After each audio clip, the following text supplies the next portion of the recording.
Hyderabad city police ने पैटनी centre में वाक़ SVIT इंजीनियरिंग कॉलेज में जॉब मेले का इनेकाद अमल में लाया, जिसमें 21 कंपनियों और 2500 उम्मीदवारों ने शिरकत की। कमिश्नर पुलिस अंजनी कुमार ने इफ्तिताह किया और बताया कि सिटी पुलिस नौजवानों की रहनुमाई करते हुए उन्हें रोजगार हासिल करने में मदद कर रही है। उन्होंने बताया कि जिन उम्मीदवारों को आज अपनी कागजी कार्रवाई मुकम्मल करने का मौका नहीं मिला, उन्हें आइंदा हफ्ते दोबारा तलब किया जाएगा। Deputy commissioner police north zone S Kamleshwar और दूसरे पुलिस पदाधिकारी भी इस मौके पर मौजूद थे। हैदराबाद सिटी पुलिस के तरफ से 2021 का पहला जॉब कनेक्ट मेला शुरू हुआ।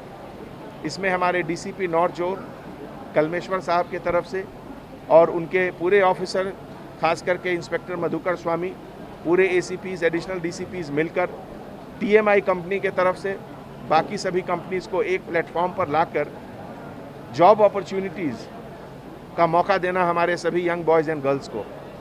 जैसा कि आप जानते हैं, हैदराबाद सिटी पुलिस के तरफ से पिछले 4-5 सालों में जॉब कनेक्ट के तहत लगभग हर साल 2 से 2,500 हज़ार लोगों को नौकरी मिलती है।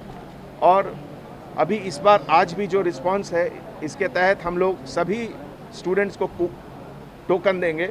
कूपन देंगे और इस टोकन को हम लोग नेक्स्ट सैटरडे और आने वाले सैटरडे में भी उसको प्रोग्राम करेंगे, जिससे कि मैक्सिमम सेटिस्फैक्शन लोगों को हो। इस ओकेजन पे एक बार फिर हम हैदराबाद सिटी पुलिस के तरफ से TMI एंड ऑल कंपनीज़ को बहुत बहुत धन्यवाद देते हैं और हमारे DCP को हार्टी कॉन्ग्रेचुलेशन। Thank you.